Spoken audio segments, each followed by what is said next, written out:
So, I think it's not complete yung akong record diri. Let me show you. Okay. So this is the attendance that was last June 6. As far as the data that was sent to me, you can take a look. There is a babaw.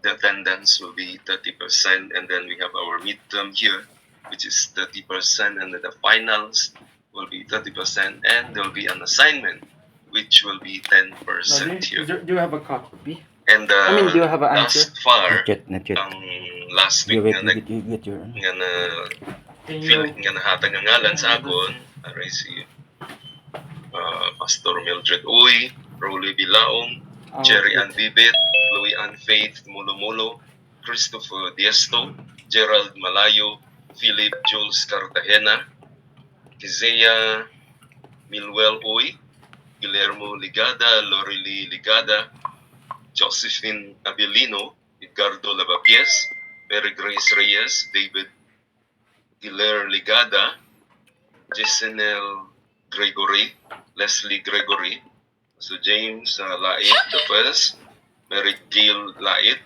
Marvin George Montiel, Luz Ligaspe, Rowena Tabuena, Joel Bismonte, Jenny Babe Chavez, and Mildred Evangelista.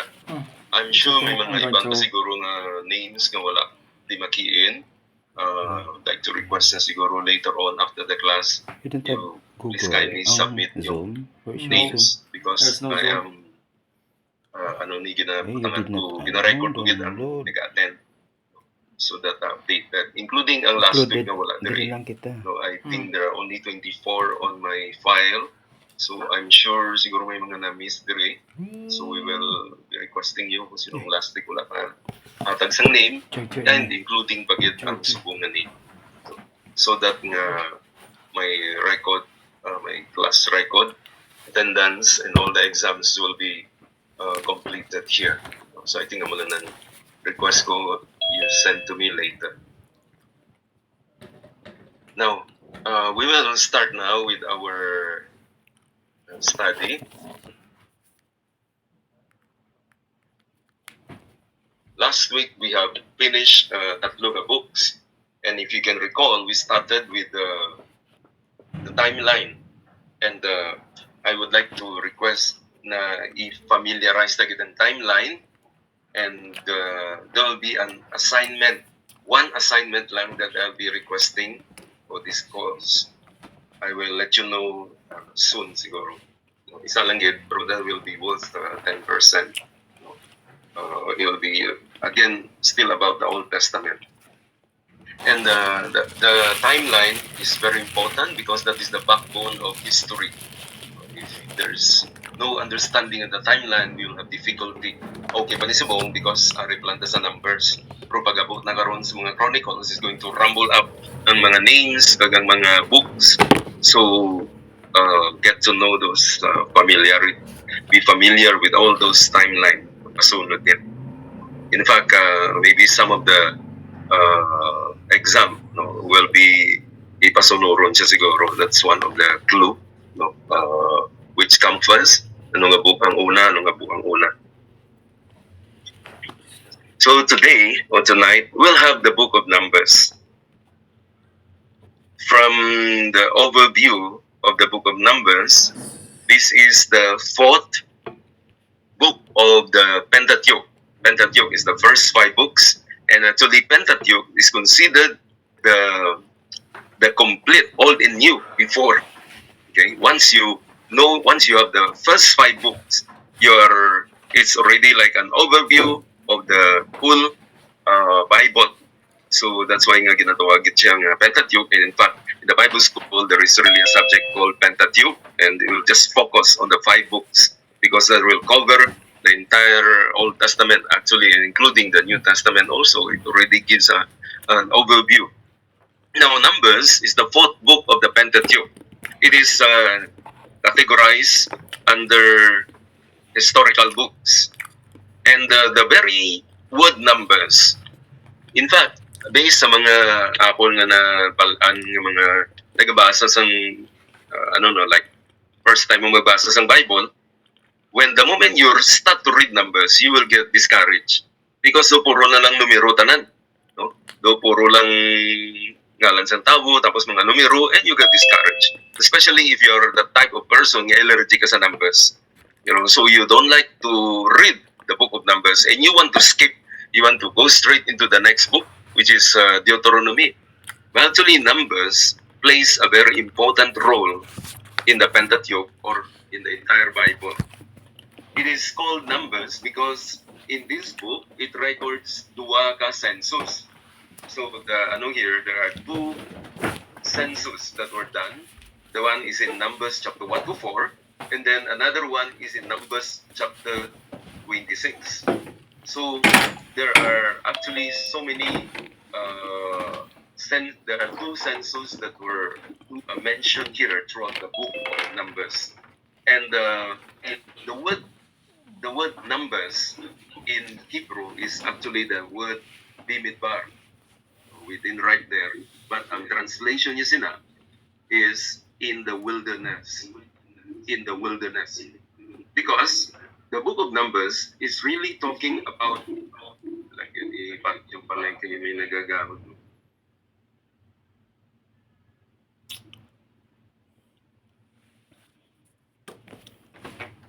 Yeah, our microphone has to be muted so that we will not disrupt the class. Can you download? Can we then? So the word numbers in Hebrew is the word bimidbar, which is actually the word in the wilderness translation niya. Because the book of Numbers is not about numbers only. Oh, it's not about census. Yes, kaduwa nagwa census, chapter 1 to 4 and chapter 26. But it is not just about that.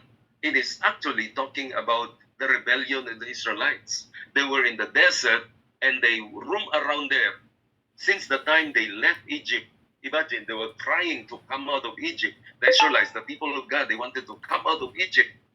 And yet when they reached the Mount Sinai, and then after that, they begin to roam around the whole of the wilderness. And all the events that happened throughout the roaming in the wilderness is mentioned or is recorded in the book of Numbers. Therefore, the book of Numbers covers a period of around 38 years of all this complaining and murmuring and all kinds of rebellion that they go against the leader, and that is Moses, and of course, they were rebelling against God. Because of that rebellion, there were only two men. There were only two men of the fighting age that were admitted into the land of Canaan. We call them the Exodus generation. Even Moses was not included. Those generation that left Egypt, out of the so many people there were only two who were allowed to enter. The rest, they were the new generation. The rest were the new generation. The Exodus generation, they were all rebellious towards God. And that's why they were not allowed to enter. This land of Canaan was promised since the time of Abraham. Genesis chapter 12, Genesis chapter 15, Genesis chapter 17. It's the promise of the land of Canaan. But they did not make it. They died in the desert. And so the book of Numbers covers a period of 38 years. Now, I provided here a map to show to us the area where they were roaming. This is Egypt. Goshen is somewhere here. And then they exit by this way. And then they reach this path, which is actually the Mount Sinai already. Towards here's the Tabuay, the intersection of these two, Gulf of Suez and Gulf of Aqaba. At the intersection here is the Mount Sinai, where the Ten Commandments was given, and that is recorded in Exodus.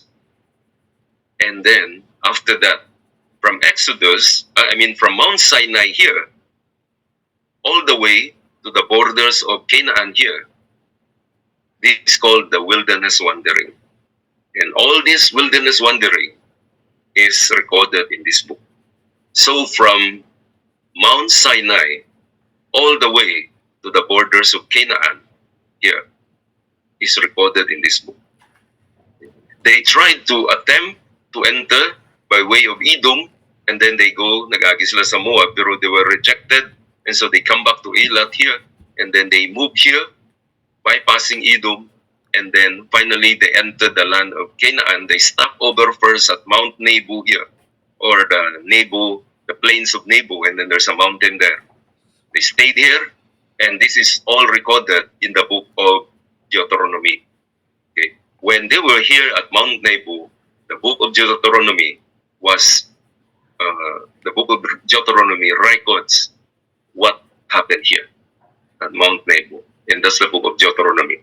So we have Genesis as the whole entire bigger picture of humanity, the whole world, the creation. And then that is chapter 1 to 10 to 11. And then chapter 12 starts the call of Abraham, focuses now into one person, and then one family, and then from Abraham to Isaac to Jacob, and then Jacob to Israel. So it becomes now a nation. And then the nation, the book of Genesis ends with Egypt, Joseph, and then they come out, and that's Exodus. And then we have the Leviticus, which is actually all the laws. And then the Deuteronomy, the Numbers, which is from Mount Sinai all the way to the borders of Canaan. Then Deuteronomy, they are about now to enter the land of Canaan. And it was here that was repeat. That's why it's called Deuteronomy, meaning the second law. Moses has to announce to the new generation ano ang mga laws sang Dios para nga maintindihan nila sang bago nga generation, because the old generation, the Exodus generation, are no more. They died.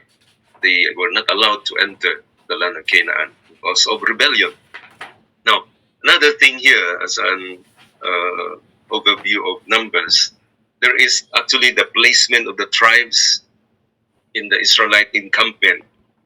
When they want to move from Mount Sinai all the way to go to the promised land, the Lord or God or Yahweh give them the instruction.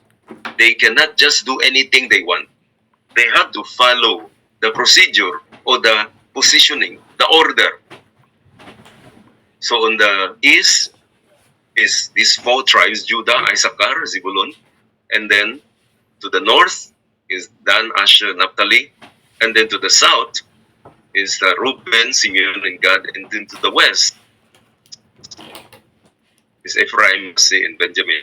And then in the middle is the tabernacle. This is how they have to position themselves when they settle down. And then the Shekinah glory, the cloud of glory, or the presence of God, visible presence of God, comes down here in the tabernacle, particularly in the Holy of Holies. This is when they settle down. Another diagram that I will show you is here. So this first diagram is this one, and then it looks like this. It looks like this. The tabernacle is here, Judah is here, and then Gad, Simeon is here. To the west is Ephraim, to the north is Naphtali. The reference point is, it's always that the gate of the tabernacle has to face the east as instructed by God. And then Judah, and then these two other tribes, they are supposed to be in the front. Okay, then we have here the Levites, Moses, the priests, and then the Kohathites, There's no Gershonites, and Merarites audio. inside. Who are these people? Moses, Kohathites, Gershonites, and Merarites. They are actually the sons of Levi. Kohath, Gerson, and Merari. These are the sons of Levi. And ang ilang mga kabataan, Turn audio. they become the priests as well. They are the Levites. And they have a certain responsibility here. So every time the Lord or God or Yahweh asks them to move, they will move. They will move in this direction. It's not. Look at this diagram. The leader will be the Levites carrying the ark, and then Judah, Issachar, and Zebulun. They are on the front. And then the second line is the Reuben, Simeon, and Gad. Sure. These three, together with them, are the Gershonites and the Merarites. They carried the tabernacle, all the mga pulya and all those curtains, all those that we studied in the book of Exodus. And they can use a certain cart to pull it. On the third row here is the Ephraim, tribe of Ephraim, Manasseh, and Benjamin. And then the Kohathites are instructed to carry the tabernacle furnishings. Now, I think you can recall the tabernacle furnishings. The very first one is the altar of incense. The burnt offering altar, and then the laver there, where they wash the blood. And then to the left is the golden lampstand. To the right is the table of shewbread, and then the altar of incense, Here, and just then listen here. that's all the furnishing. Whereas the Ark of the Covenant is to be carried, hand-carried by the Levites. No cart is allowed. The Levites have to hand-carry that. Okay, so this is the order of the marching. But when they settle down, they were repositioned like this. God is the one who gave these clear instructions. Just like the tabernacle, where God is so detailed. So here, we see also that God is a God of order. And that's why there is a lot of all these details. Okay. And this was passed on to Moses, and Moses has to promulgate this, or announce this, or instruct to all the people. And so all throughout the land, all throughout the book of Numbers, they have been doing this. They will have to carry, settle down, move, stop, then carry, settle down, move, and then stop, according to the instructions of God. To give a background of the book of Numbers, Numbers is largely narrative history as far as literary genre is concerned. It was written most probably by Moses. We say most probably because in the 19th century, there were those who contest the authorship of Moses. Although they have certain arguments, but at the end of everything, after so much argument, there is the majority of the Bible scholar believe that it was really Moses who wrote. But there were other parts that were added. If you go into other studies, it will tell you there are many other additional sources. But generally speaking, it is accepted by the general scholarship that it is Moses who wrote majority, if not all, of the Pentateuch, including the book of Numbers. In this book, there are key persons that are mentioned, because Moses, and then Aaron, his brother, and Miriam, the sister, and then Joshua. The title of Joshua at the time is Moses' Aide. He is called Moses' Aide. And then Caleb, together with Joshua, contemporary o kadungan-dungan ni Joshua, they were one of the 12 spies who were sent to spy the land.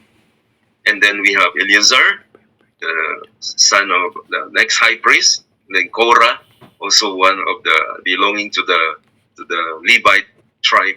And then Balaam, who is a prophet, but he died later also because of greediness. So the purpose of the book of Numbers is to tell us about what? About how Israel prepared to enter the promised land.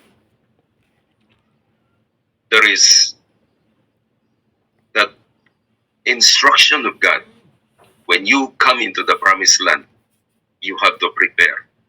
You don't just enter anyhow, because there will be enemies there. But as they were being prepared to enter the promised land, the people begin to be sinful. They go against Moses. And several leaders were challenging Moses. And as a result, they were punished and some of them they really died. I think the Korah sons there, they were eaten up by the land, the ground opened up and eat them up. It also describes Moses taking two population census. That's why it's called Numbers, because of the two census, Numbers 1 to 4 and Numbers 26. But it's not about that. It's not only about census. For a summary of Numbers, from chapter 1 to 9, the Israelites, they are preparing the journey and entry into the Promised Land. Moses begins by taking a census, and primarily to see how many men are available and in shape for military service. The purpose of the census was to count how many able men that are ready to fight, because they know when they enter the Promised Land, there will be the war that they will engage. And so Moses has to number everyone. How many, every tribe, how many able men do you have, so that you will prepare for this? But all those, they died. Moses also dedicates the Levites and instructs the Nazarite vows and laws to them. I think we get some idea that Nazarite are those people that they were instructed not to cut their hair, and then there was the special anointing of God upon their life. And one of those famous Nazarite is Samson himself, where the strength comes from the long hair. During this time, the Israelites celebrate the second Passover 1 year after the exit from bondage. You see, from Egypt, exiting Egypt, all the way to Mount Sinai, it took them around 1 year. But from Mount Sinai, all the way to the Promised Land, which is actually they could reach there in just a few months, it took them 38 years, total of 40 years old in the wilderness, because of the rebellion and then the mindset. And also, God was trying to form His people. Because, we like to criticize the Israelites. Nga ka mga dungol sila, tigaulo, rebelde. But you see, they were slaves for 400 years. It is not easy nga iliwaton mo na mindset sang 400 years ng slavery. It is like the Philippines. It is like kita nga Filipino. We're under the Spanish rule for 333 years. When the Spanish turn us over to the Americans, again the Americans rule over us. They are more powerful financially, militarily, economically. They are stronger than us. Again, we were subjected to them. And then, after wala pa natapos ang Amerikano, kinbulos naman ng mga Hapon. And then they were very strong also. And they even killed so many of our people, including dito sa Spanish time. When we started to run our country during President Quezon, post Second World War, what happened to our country? We have problem running this country. You know why? Because we are so used na may superior nga nasyon nga upod kita. We were so used nga may big brother ta permi. That's why we have the term Filipinos have colonial mentality. We look up to foreigners because that's what the teaching that was given to us. And so when we become an independent country, it will take time. Up to now, when we see Spanish people, they speak Spanish, they feel superior and we feel inferior. And how much more of these Israelites? 400 years. And you are a slave. Ginahanod ka, ginalatigo ka, ginapatay ka sa mga Egyptian. The mindset is there. And now you become a people of God. You're going to be the leader now. You're going to be now called God's unique people, God's people. Your mindset has to change. This is also the New Testament implication, of course, but we'll not touch on that.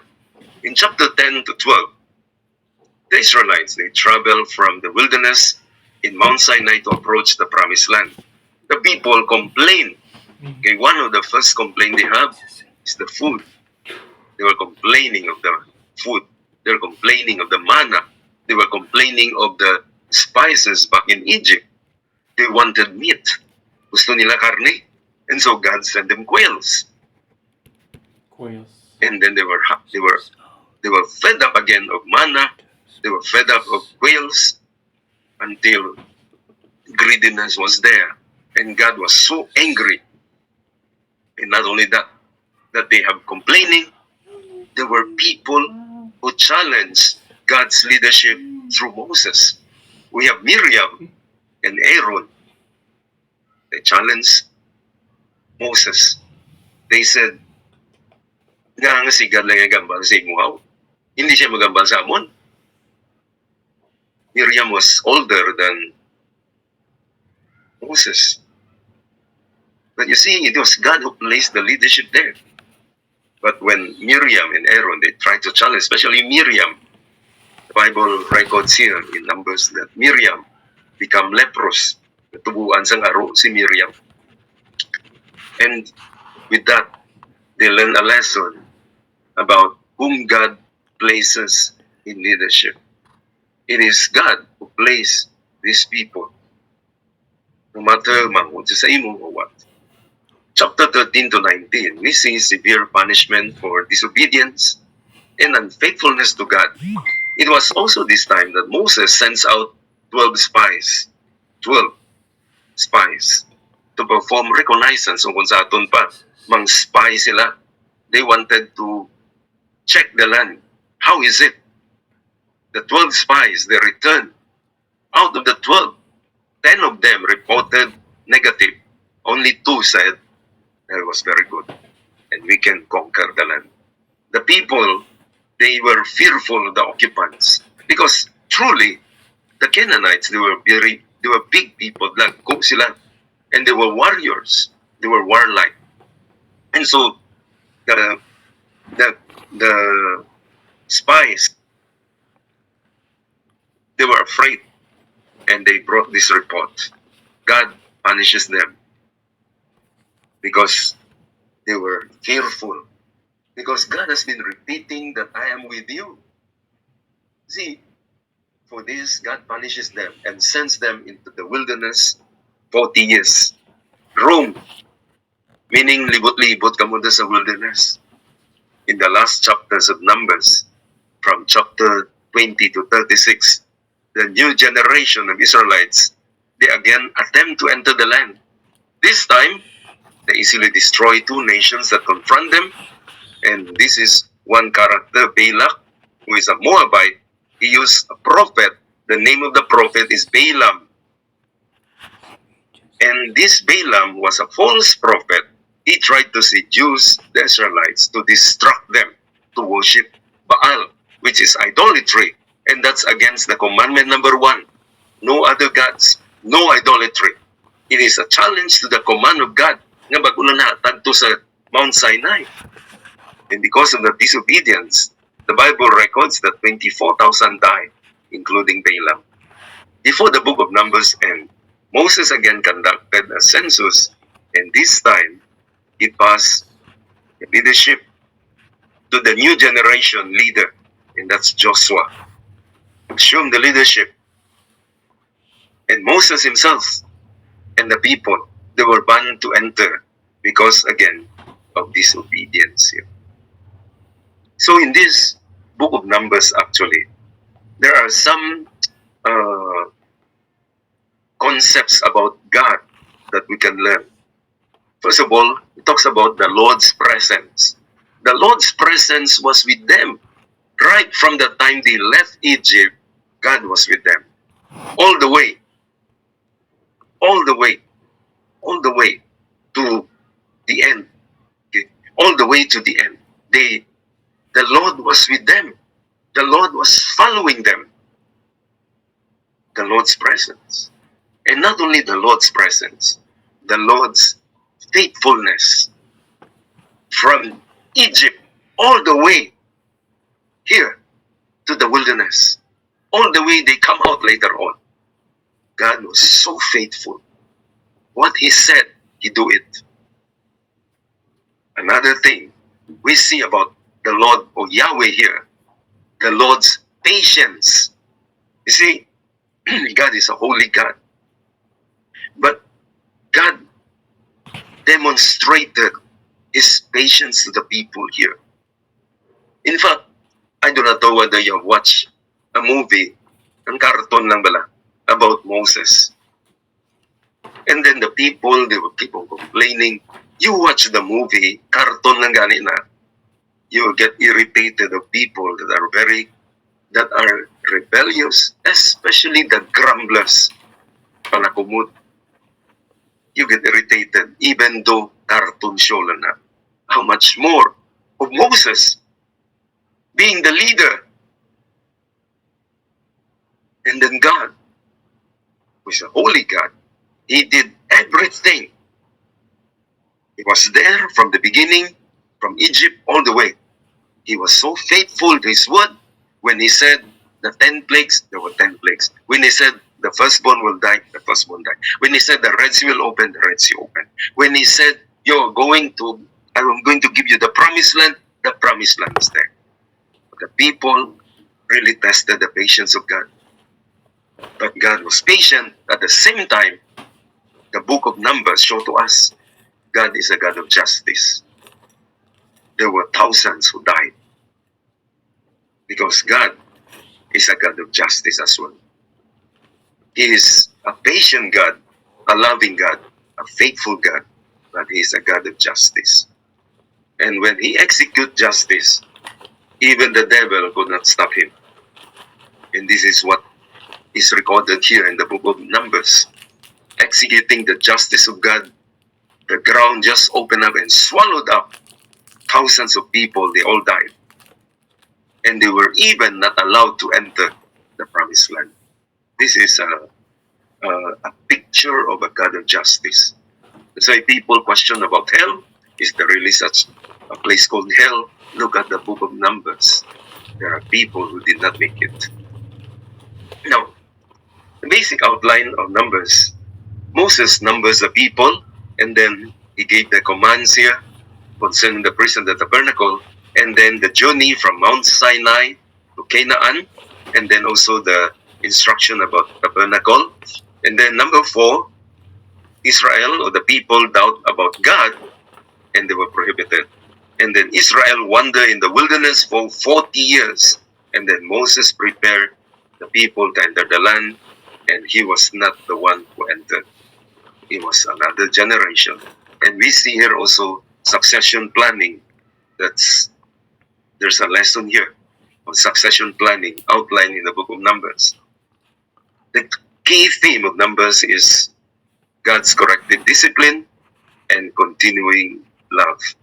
God's corrective discipline and continuing love. The lessons from the book of Numbers are this. Number 1, we have to live and obey by faith. The people of God, the Israelites, or the people of God, they have to start by faith, live by faith, and end by faith. And this is actually the same with us. We become a Christian by having faith in God. And then throughout the journey of the Christian life, we need to have the faith.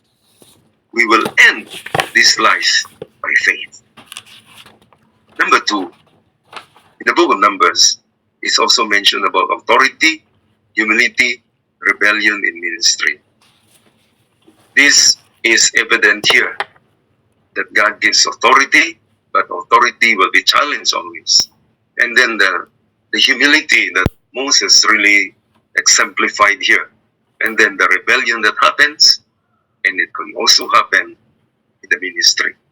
I think if you are been in the ministry for quite some time, you will see that the authority of the leader or the pastor will always be challenged. And the humility of the pastor will be tested. And there will be rebellion, or there will be those who go against the leadership. It is now up to the leader how to respond to this. And then there will be divine discipline. Number 4 is good. Failure does not stop service. failure does not stop us from doing service. And we are thankful that God is patient with us. And then, passing the mantle, I mentioned to you about transition leadership or succession planning. And then the importance of spiritual heritage. These are all tremendous lessons from the book of Numbers. Again, we said from the very beginning, the numbers, the title number seems confusing.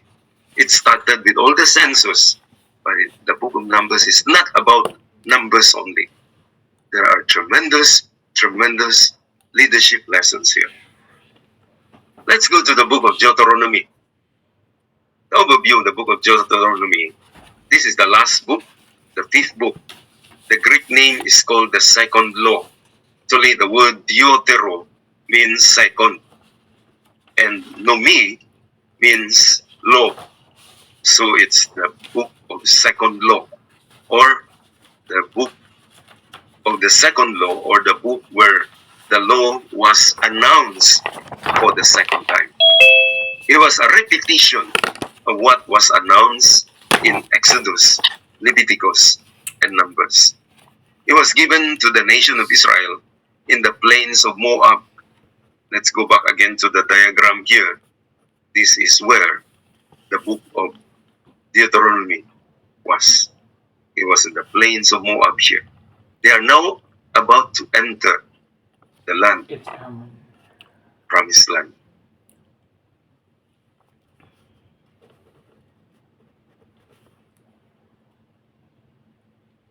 This time, there was already the transition leadership. Deuteronomy also contains the last address of Moses to the nation just before his death. They already wandered in the wilderness or in the desert for almost 40 years. And there were only 2 men left of the Exodus generation. And then the rest is the new generation. Therefore, there is the need for the repetition, the law, for the sake of the new generation. Because the new generation, they do not know the law. So it has to be passed on to them.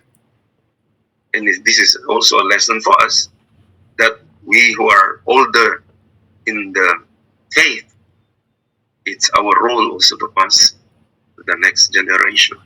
Recite or repeat the whole laws of God. The background of Deuteronomy is that it is not much different than Exodus. It is narrative, history, and law.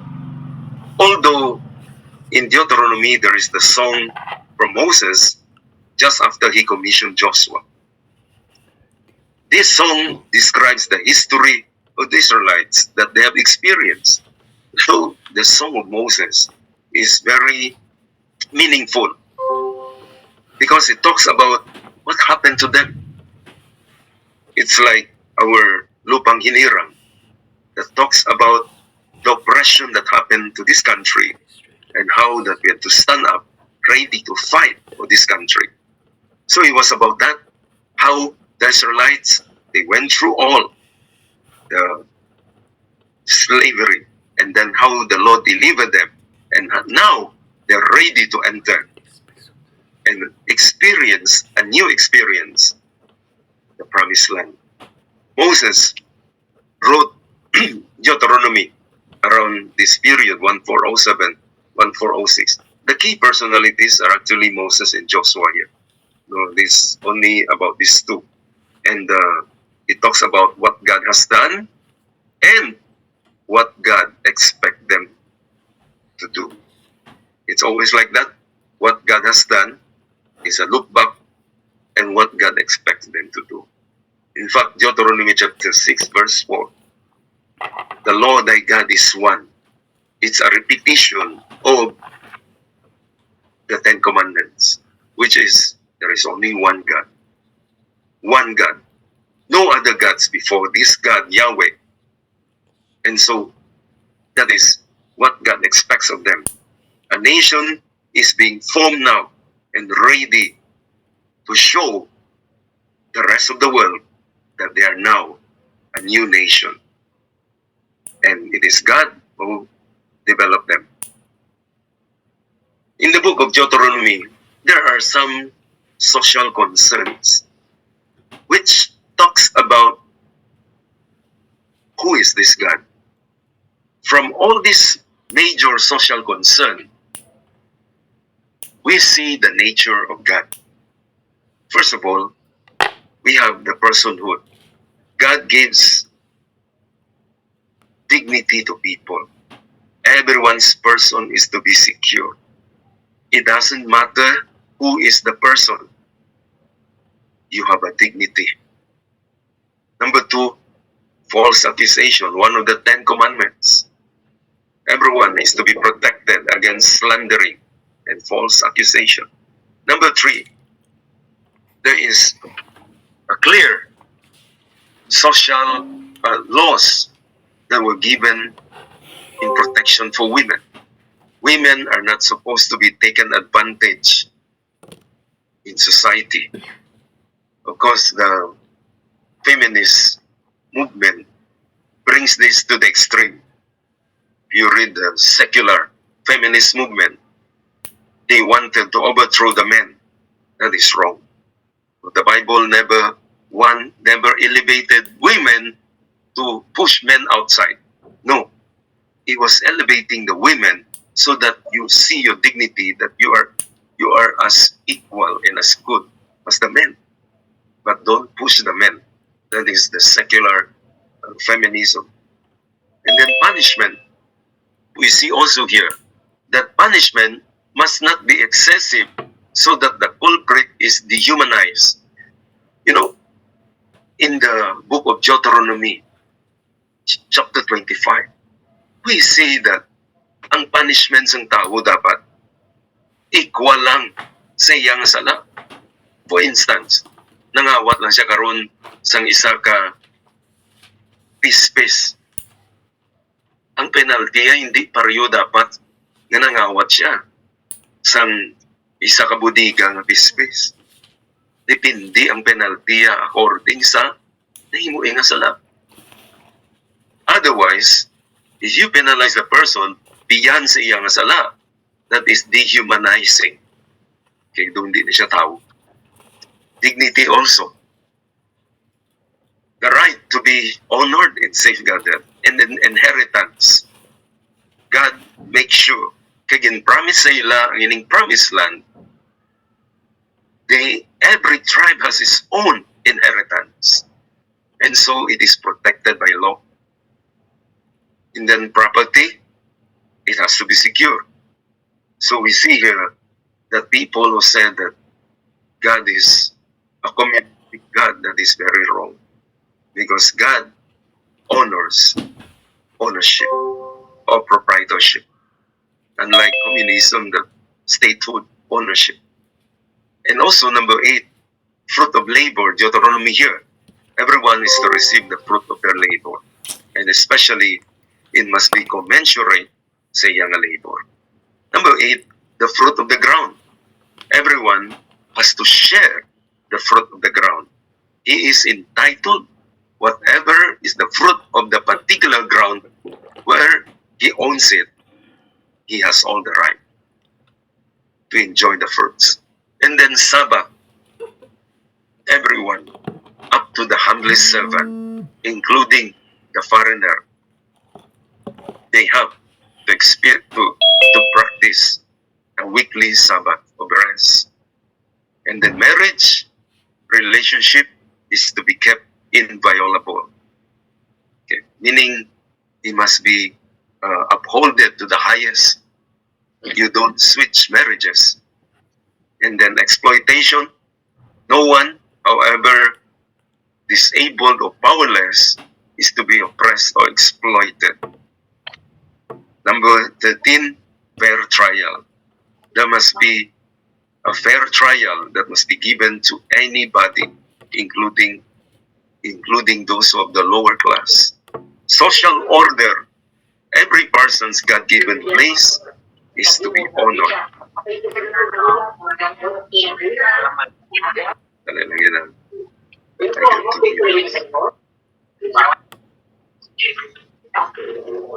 get to mute.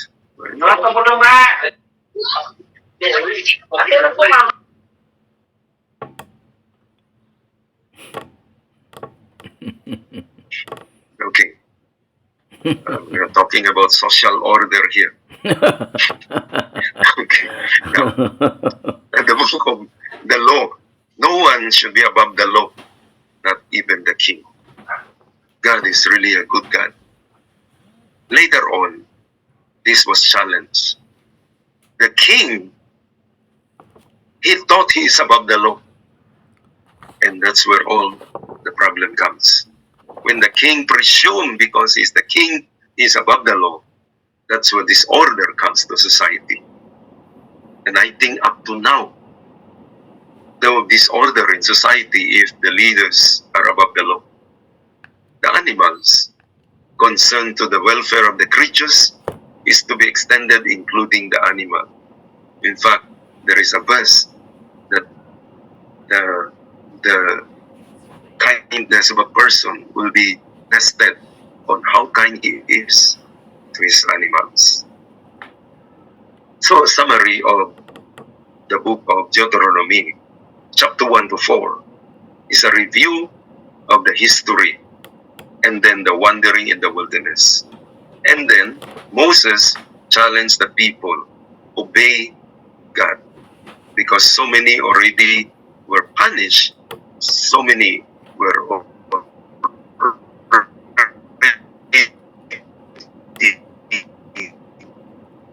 sin is death. It really come to pass also here in Deuteronomy. And Moses tried to highlight and emphasize that to the people that death will be the end of those who disobey God. Chapter 5 to 28, Moses restated the Ten Commandments. Moses explains the principle, instructions for living this kind of godly life and as a godly nation. Because the model that the Israelites have, it is Egypt. You shall have no other gods before me. It is the opposite of what is in Egypt. It's very easy to memorize the Ten Commandments because you understand only what is Egypt. The reverse of that, that's the Ten Commandments. No other gods. No graven images. Honor your father. No stealing. No false witness. All of these stipulations in the Ten Commandments is actually being done in Egypt. So God wants His people, you are a unique people to me. This is what you should be. And so the people have to absorb and learn and relearn and throw away their model, which is Egypt, and learn who is this God and what kind of people you should be. This is all stipulated in all the laws that is mentioned, and there are more than 600 laws.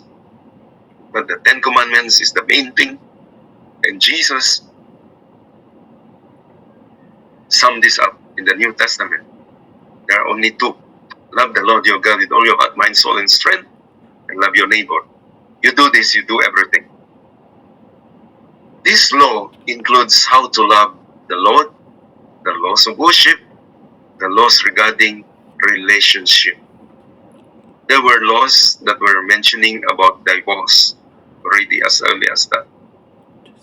It was ideal to have a marriage, indeed divorce, but there was the reality that the people, there were really accounts of situations where divorce was mentioned, and the consequences and penalties if these laws are broken. Chapter 29 to 30 of Deuteronomy, it talks about a commitment as a nation. They now have to think that they are now a unique nation. No more a slave, no more a nobody, but they are now called God's people.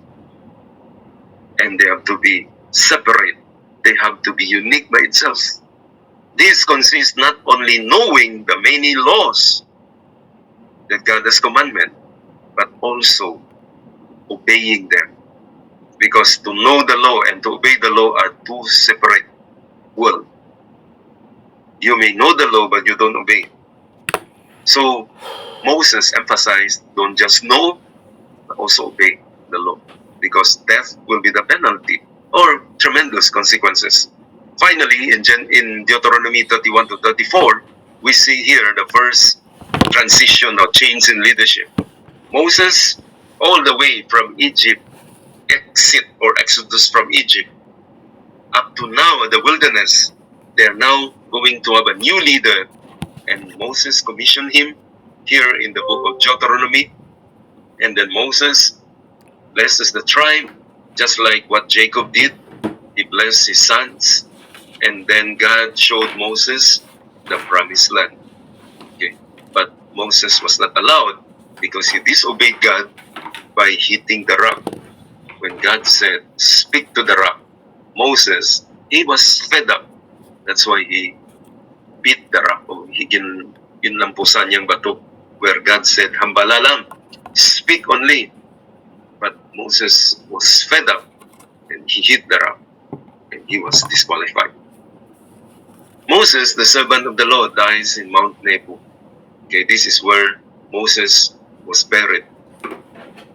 The outline of Deuteronomy is a recap of the journey from Egypt, and then the relationship with God, then how to love God and His commandments, and then Deuteronomy outlines so many blessings if there is obedience, and then curses when there is disobedience.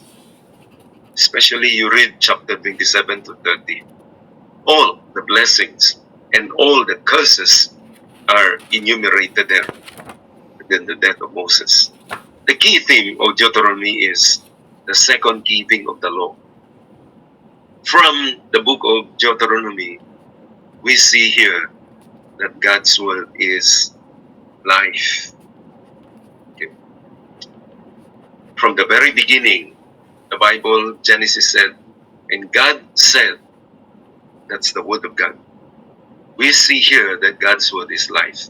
Going all the way to the New Testament, Jesus said, heaven and earth will pass away, but my words will never return until all is fulfilled. John chapter 17 verse 3, Jesus said, and this is life, that they may know you, the only true God, and believe on the one that He sent, Jesus Christ. The beginning was the Word was God. God's Word is life.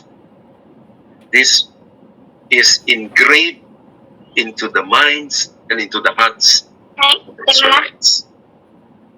Number 2, remember the rebellion, gina-record ang tanan ng rebellion, and also the commandments. And also, in the book of Deuteronomy, all the responsibilities and all that God expects of His people are all outlined there. Nothing that we will ever face in life is too small or too big for God. This is very comforting because sometimes in this life, like for the Israelites, they face a gigantic problem. What is that? The Red Sea. How are you going to open the Red Sea? Nobody has ever opened the Red Sea. But how? That's too big. And the Lord opened it. In our lives, there will be also a lot of Red Sea. Not the literal sea, but there will be impossible situations in life. Learning from this, how God can open the Red Sea. That will give faith, added, increase our faith. Number 5, we don't have to fight our battles alone. God is willing to go to battle with us and for us. And this is repeated in the New Testament. God, if God is for us, who can be against us? In the next book, Joshua, we see that seemingly the Israelites, they were invincible because God is with them. They were the people of God. And so in this current Christian life, we will not fight this battle alone because God is with us. It now depends on whether we believe that and whether we obey. That leads us to the next book, the book of Joshua. An overview of the book of Joshua.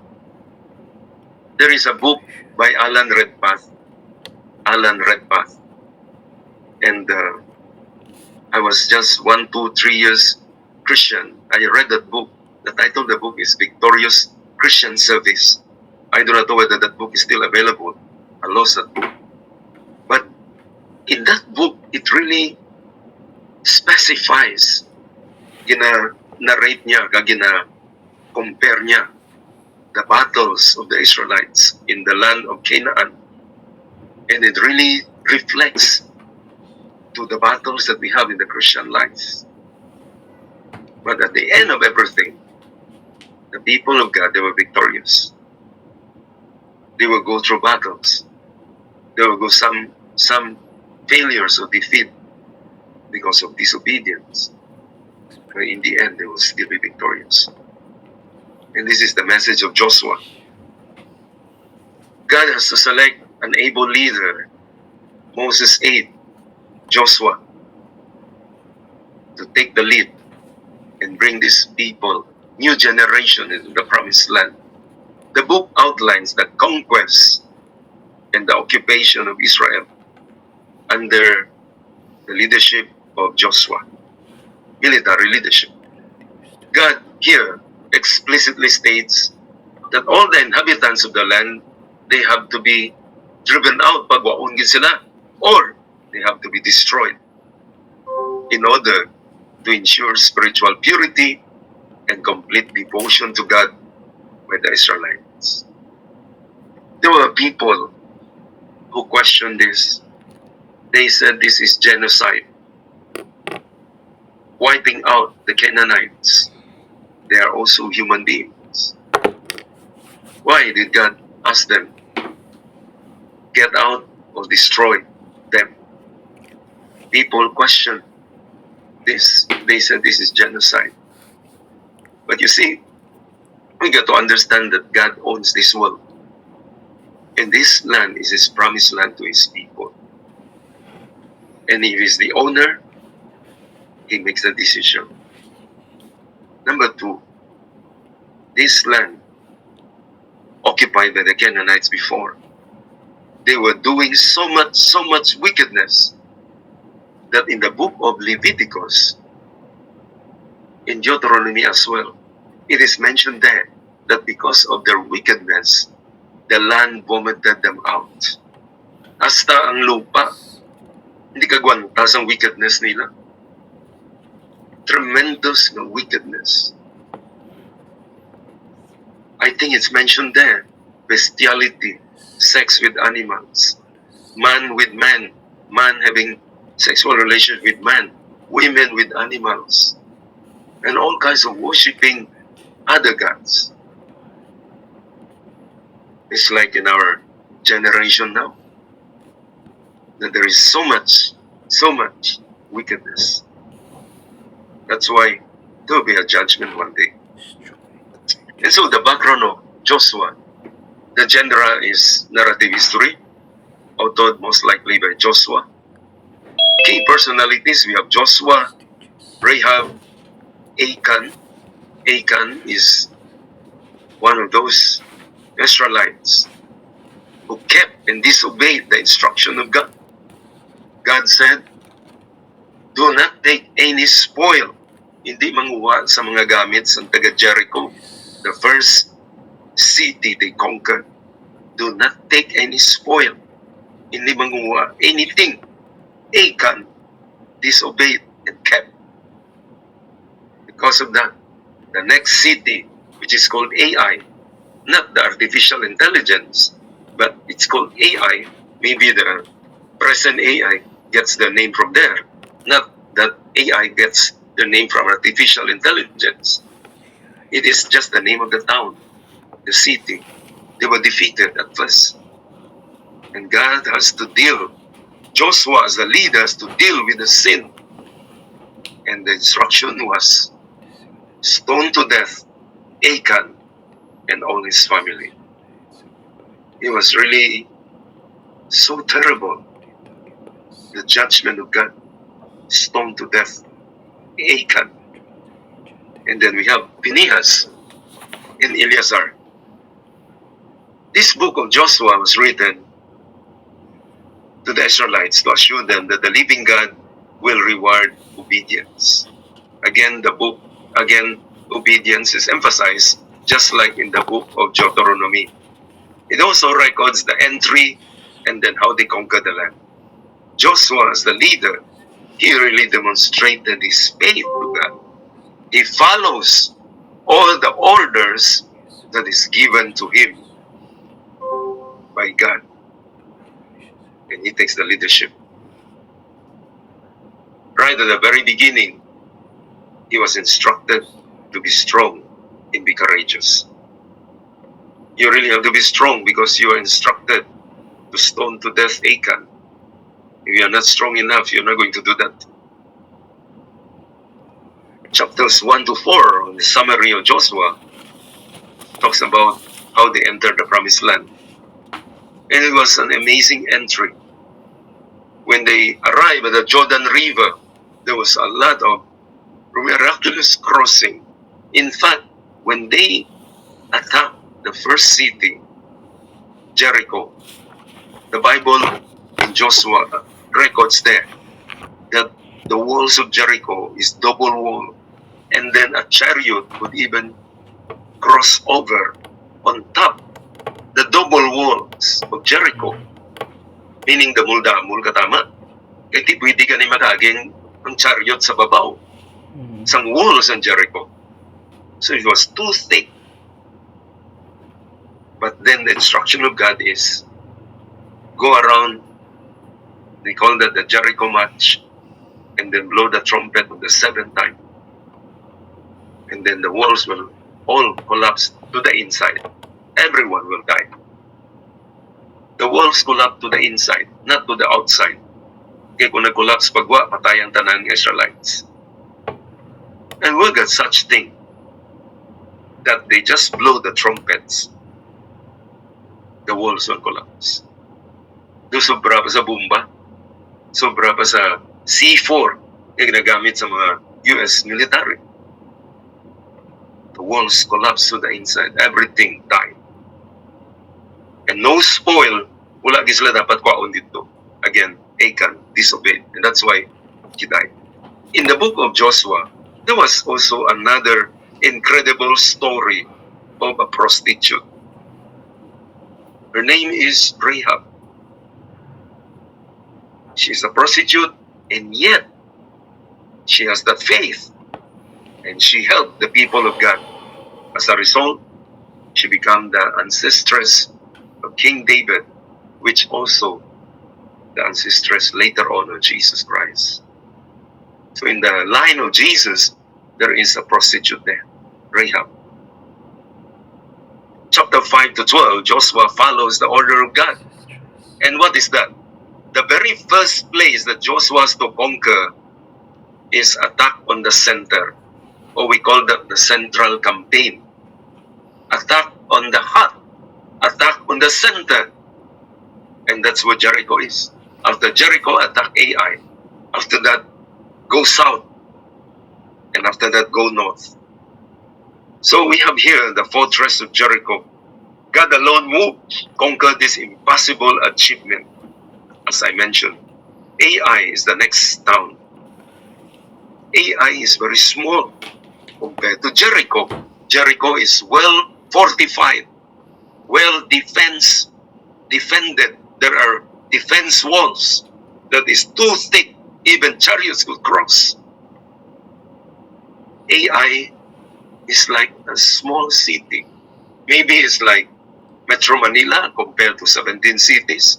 And then Ai is maybe like Iloilo City. Just a small city. It's significant. But they conquered Jericho, but they were defeated in Ai. because of the sin in the camp. But after they repented, they removed the sin, and that was Achan and his family. Then they have that victory. The Israelites occupied then the southern land, and then after that, the northern land. The next half of Joshua, chapters 13 to 24, is about the land that was divided among the 12 tribes. Levi, the tribe, has no land, but they were spread out because they're the priests. They were spread out all throughout the 12 tribes. So some of the larger cities were placed aside for the Levitical priests who did not receive a portion of the land because they have a duty to be in each and every of the tribe. Lastly, Joshua, at the end of the book, he died. I think Joshua is around only 110. Moses is 120. When you look at the graph of the patriarchs, Adam was 930. And then down through Noah, and then down to Abraham, 170 something. And then all the way now to Joshua, he is only 110. Nagapanubo, until it reaches 70 to 80 in the book of Psalms. Joshua gave a final encouragement. Choose for yourself whom you will serve. So me and my house will serve the Lord. I provided here a map of the exploits of Joshua. First of all, the attack here on the center. And then after that, the attack on the southern front. And then they proceeded to the northern front. If you read Bible commentaries, the attack of Joshua is considered one of the most brilliant military strategy. It's like Joshua was trained in the most advanced military school of his time. Maybe in our time, maybe he is like trained in a West Point, advanced military school. His strategy was cut off the middle so that when he attacks on the south, the north could not attack and reinforce the south because he positioned himself right on the middle here. And so he, with a position here at Gilgal, with all his forces, he has all the free will in taking this land and then providing intercepting force here that the north could not support the south or reinforce. And after he take the south, the central, then the south, he proceeded to the north. Of course, not all the land was conquered. There were lands that were not conquered, like here, the Philistines. It was not conquered. And that's why this gave a problem later on, especially some time of Judges, and then the time of Saul. It was only David that was able to overpower the Philistines. And he made use of the Philistines during the time of David. Now, after the land, half of Joshua, the book of Joshua, there was the division of the land. And this is how they divided the land to the 12 tribes with all the various locations here. And then there are what you call this, towns that were received by the Kohathite. Again, they are the Levites, the one in green. And then received by the Gershonites. They belong to the Levites. It was appointed to them or given to them. And then the Merarites. These are the sons of Levites. Kohath, Gershon, and Merari. So there were towns spread out, given to the Levites, but they were not given the portion of the land itself. And there are also what you call this, the cities of refuge. Like naka-underline, cities of refuge. When there were problems or some crimes committed, you want to protect yourself for a fair judgment, they have a cities of refuge. I think there are 5 cities of refuge outlined in the book of Deuteronomy itself. In Leviticus, there should be cities of the refuge. For the book of Joshua, the outline, there are only 2. Joshua in Israel, they conquer the land, and then Joshua divides the land, the second half. If there's a theme of Joshua, it is the conquest of Canaan. Lessons from Joshua. First is faith in God, in His Word, produces spiritual rest. Number 2, spiritual courage is thinking and acting God's way because of what we believe, meaning it should be faith in action. The same faith could just be a verbal faith. You only speak it, but you don't act it out. But for Joshua, he demonstrated faith in action. God said, conquer the land, conquer Jericho, conquer Ai. He did it. He has that faith, but he knew that God is with him. You read Joshua chapter 10, there was the fight with the Amalekites. And the fighting was not over, and it was already getting dark. The Bible says that the sun even stood still. Even the sun stood still. Actually, the sun stood still again. Alam niya kaulag ang sun. But what he meant there is parang naguntat ang rotations ng earth. Could you imagine that? Including the earth has to stop ng gabi hindi magabot so that the fighting of Joshua will be finished na madaugya ang mga kontraya ng Amalekites. Number 3, leadership requires authority, orientation, humility, and knowledge. Humility and knowledge. Joshua did not just attack without any understanding. Like Moses, he sent 12 spies. That is called reconnaissance in military terms, meaning to spy the land, draw them up, and how do you attack the land. Joshua did not just have a blind faith. As the leader, he has the knowledge, he listened from God how to attack. And he did it. And then there is also organization. Right there, back in the book of Exodus, you see how God instructed the construction of the tabernacle. How God placed the positioning of the tribes. That's organization. That's order. There is authority, but there is order. And then sacrifice and loyalty or obedience to God. And number 4 here, military service is honorable. Holy war is sometimes needed to gain or protect what is right.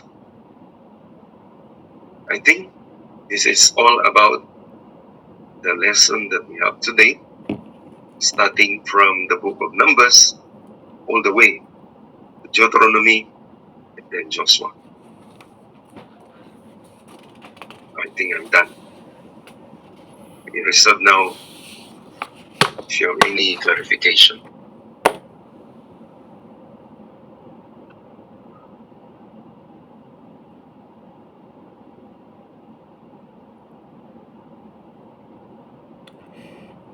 Mainitan ako.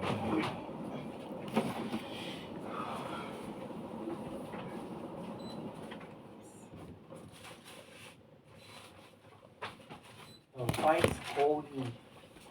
Do you have any clarification?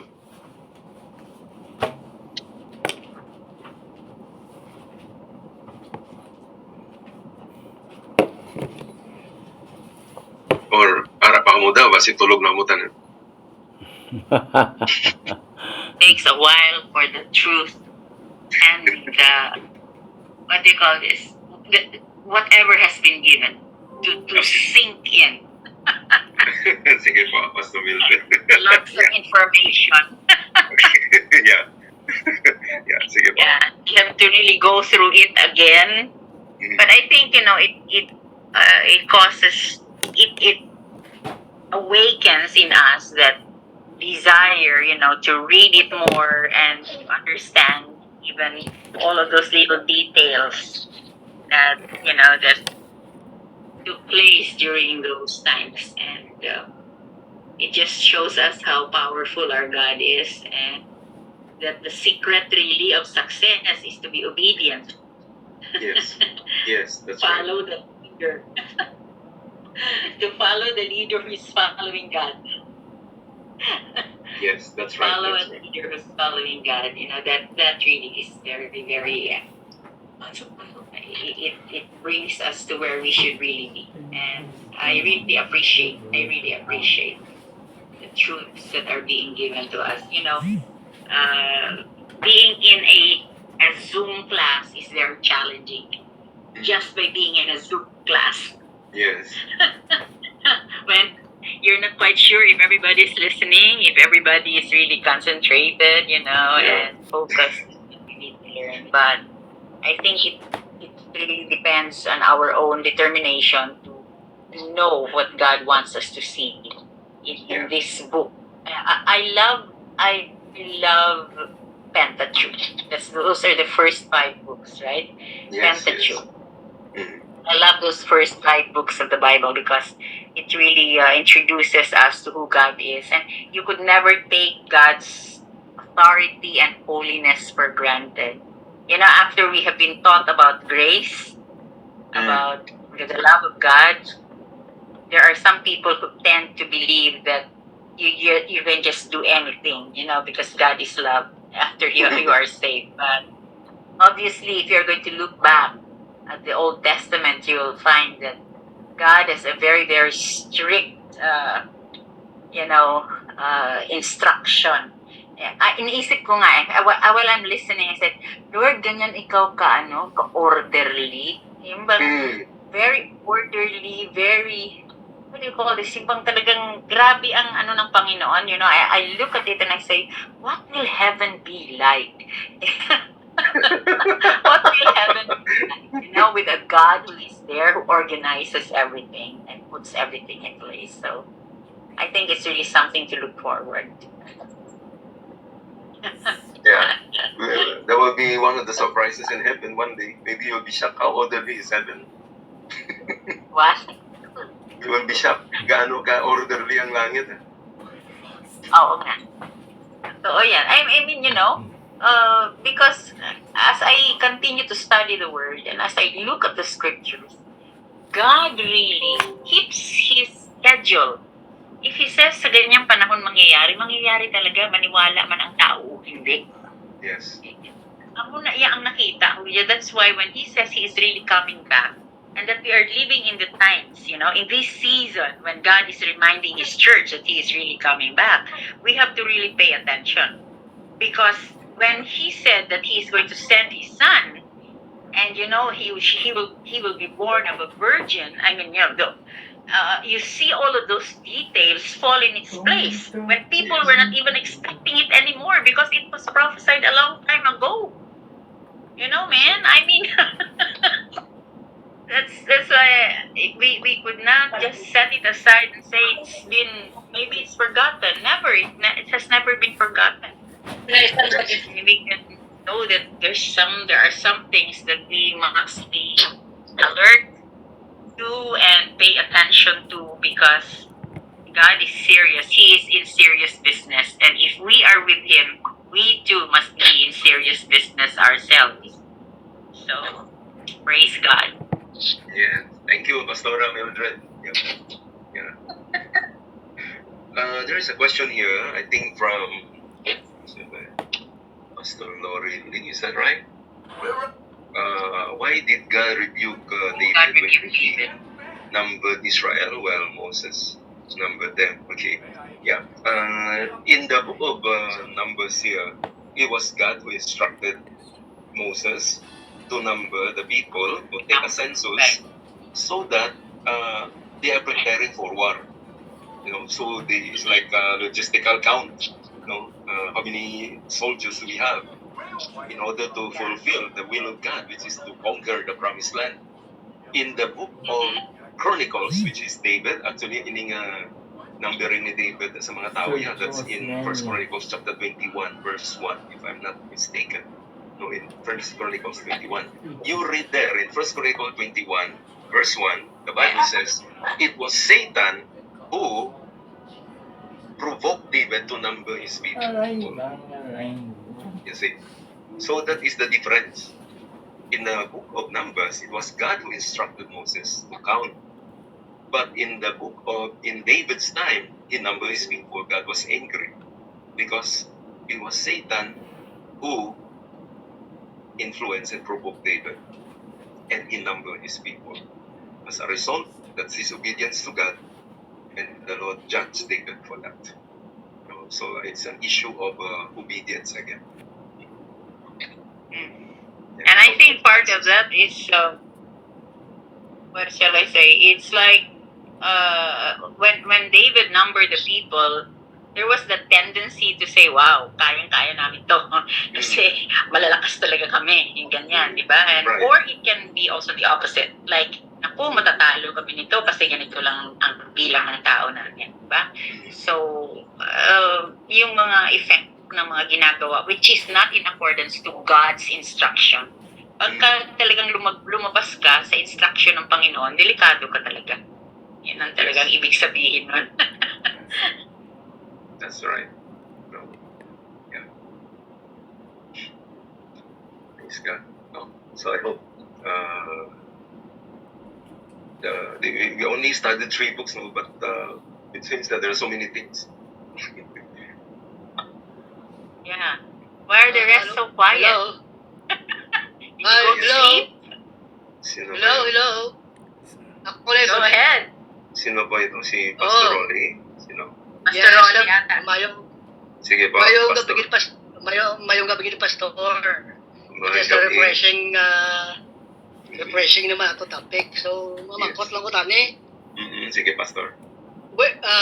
Kay tungod na pagkita nato nga si Moses patay na sa Book of Deuteronomy, dira sa Mount Nebo, napatay na siya no?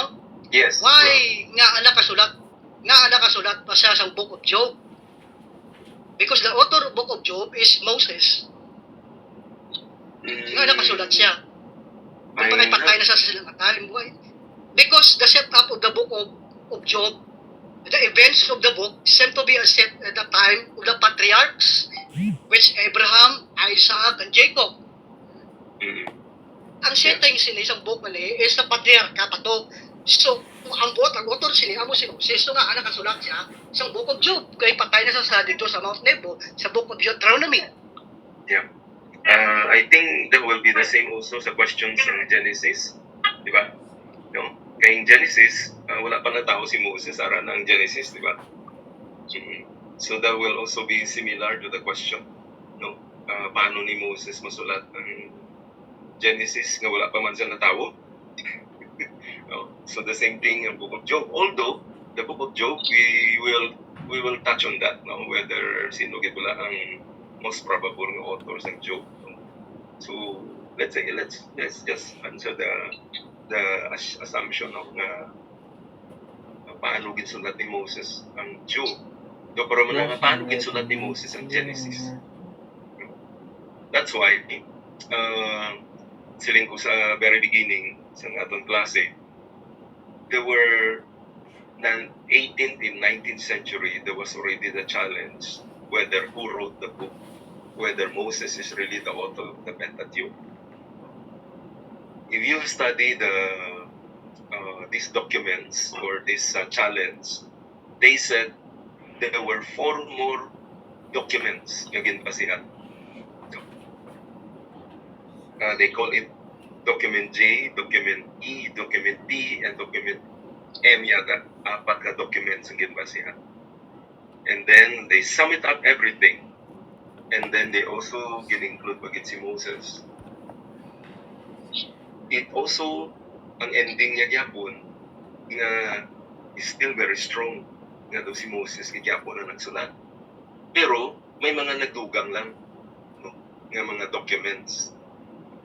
may mga nagdugang nga mga documents nga nagsulod dito to add some more details.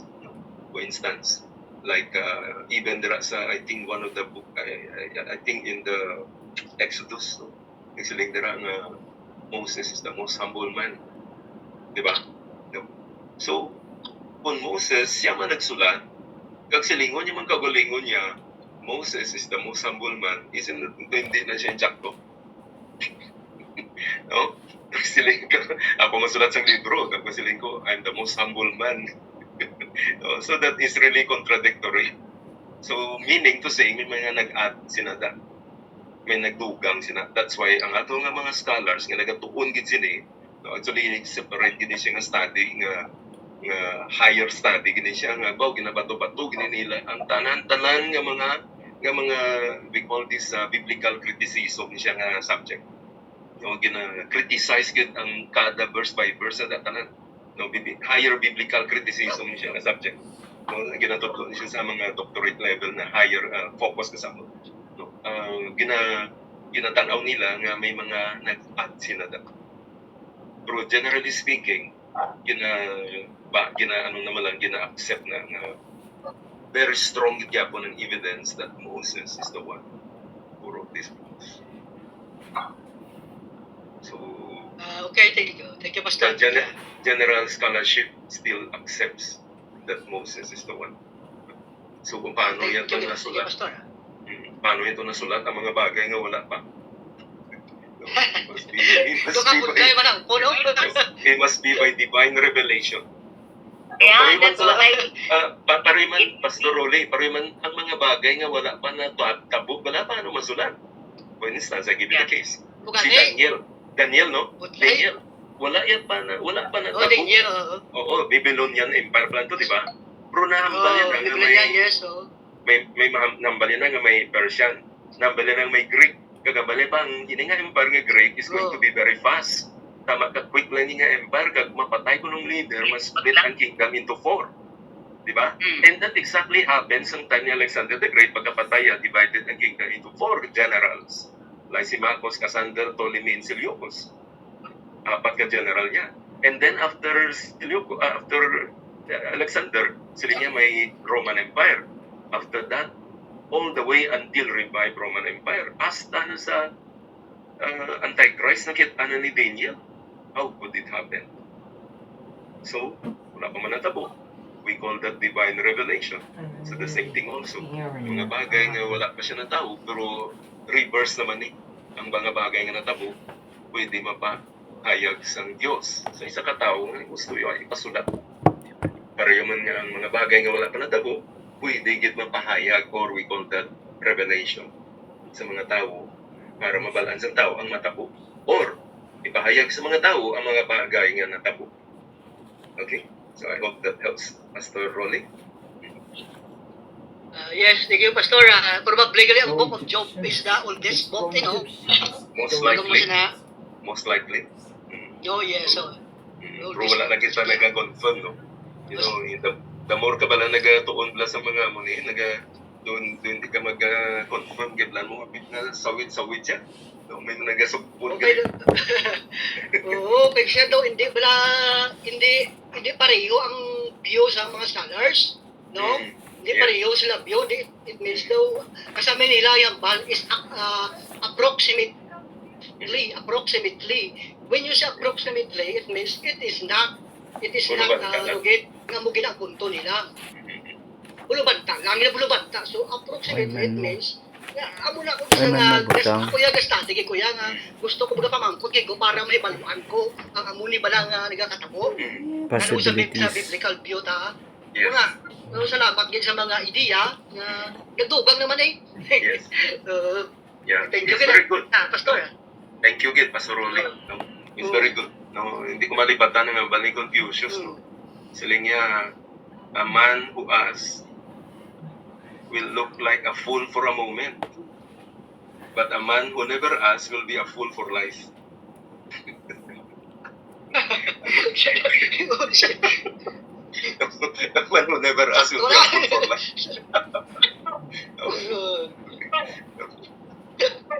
Ang bali ni confused sa awan din niya sa Bible.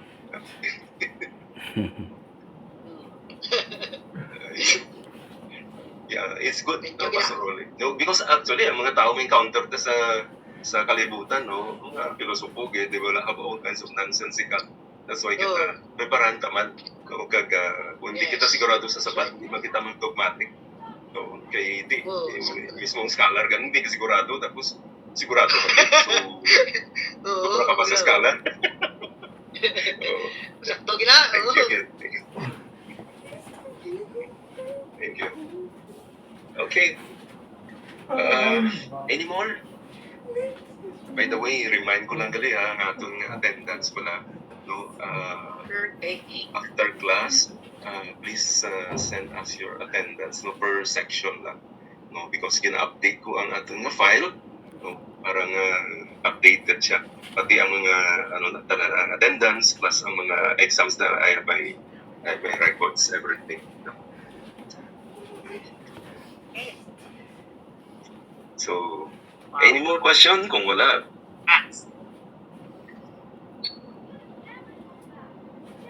na, mag-close in prayer ako.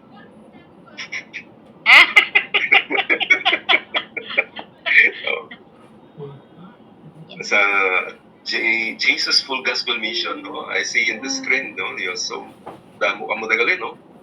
I think you're how many there? May polo ko siguro.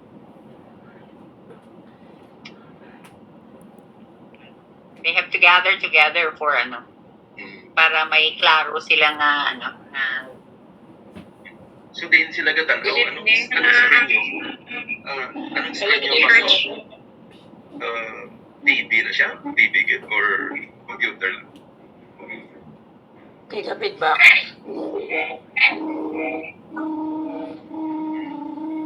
Feedback siya. at Oh, the way the rock star. maybe let's take Hindi na sa clear. Siguro ka feedback siya. Sige lang. Si Pastor Te, is that right? Sumila.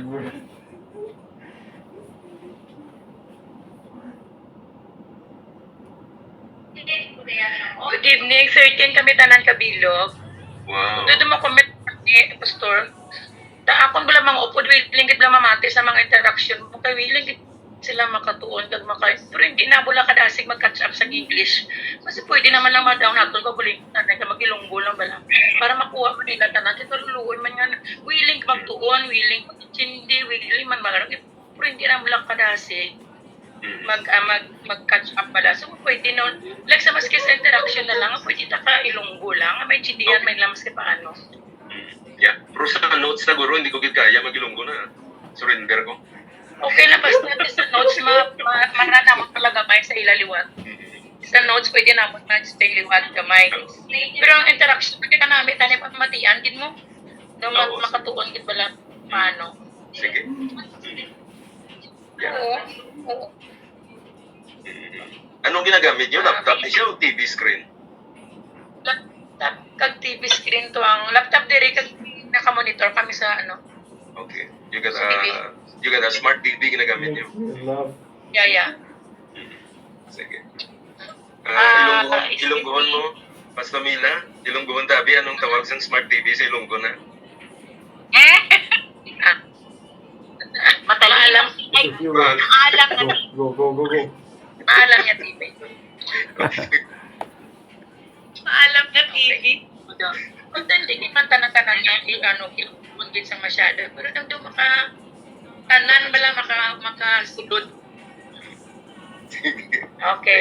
Sige, Pastor Mila. Pero ni Pastor, kaya ni Pastor.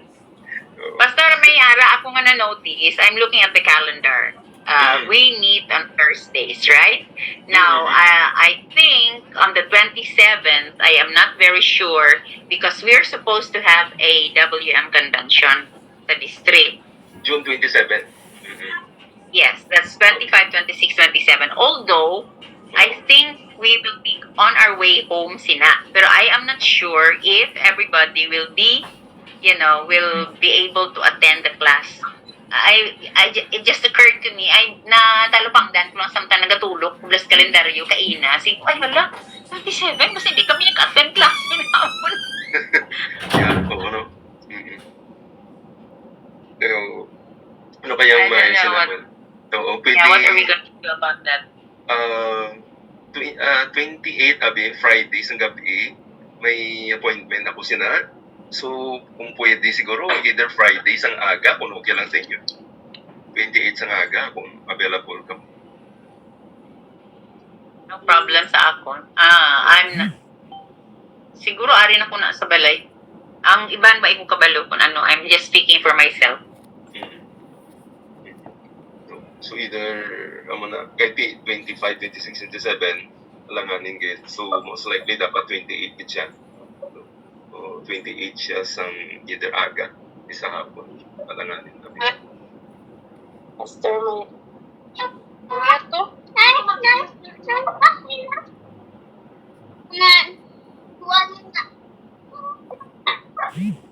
How about the possibility of the 24th? Is everybody occupied? I mean, may mga, ano sila? Yeah, May 24 is mga Monday. appointment. Monday, no? Yeah, Monday. Yeah. Monday, I'm okay on Monday, 6 p.m. Pwede rin. Mhm.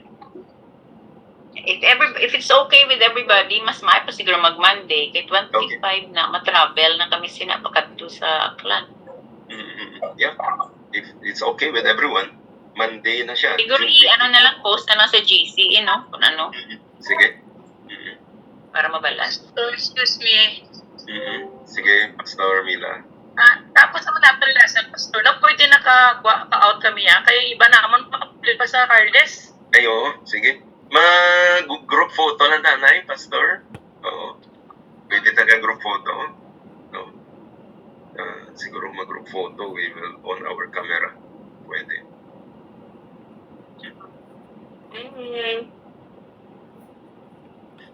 Okay. So, No, we'll have the one ka screen eh. No? So, we'll have sige. Maybe on our cam. Take a group photo. Okay. Ready? Ready para makalakat na itong iba. Sige. Ready? 1, 2. Dahil na may kapamang. Pastor Mildred, di siya makitaan? Oo. Pastor Mildred, di ka makitaan? Basing signal Hindi ko yan. makita. Video mo, video. Ulo lang makitaan mo, Pastor. Oo. Ulo lang. Ulo lang. Makitaan niyo sila. siguro. Yeah. Sige. Okay. Sige. Ready ma-picture ta. Okay. 1, 2, 3, smile. Diba?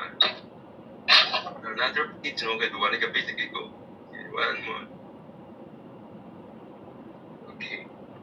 I think we are almost done. I saw si Pastor Mila, you can already, pwede na kamukalakad kay Macarles pa sila. I saw si Pastor, sino yung kanina? Sino yung kanina nag-raise?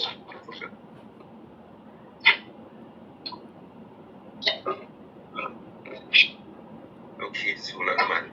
So I think kung wala naman, yeah, kung wala naman siguro, we can close in a prayer. No? I would like to request, Pastor Guillermo, you think you can close us with a word of prayer? Pastor Guillermo? Okay, let's pray. Ay, mabatian ako. Batian Gil. Okay, sige, let's pray. Our gracious and loving Father, we thank you, Lord, for what you have accomplished in our lives, O God. This evening, O God, thank you for the lessons that we learned, O God, through your servant, Lord. Father God, we pray that you will continue to illumine our hearts and minds, O God, even as we listen, Ginoo, nagapamati kami sa mga ginatudlo sa amon, Ginoo. Salamat, Lord, sang kaalam, Ginoo, nga gina-pour out nimo, Lord, sa imong servant, O God, hag sa amon tagsa sa amon, Ginoo, padayon ikaw sa pag-reveal pagid, Ginoo, sa imong pulong sa tagsa sa amon, Ginoo, nga magamit namon ini, Lord, sa amon pag-minister sa mga imong mga katawhan, Lord. Father, continue to be with us, Lord, even as we review kag kung ano man ang mga future plans, O God.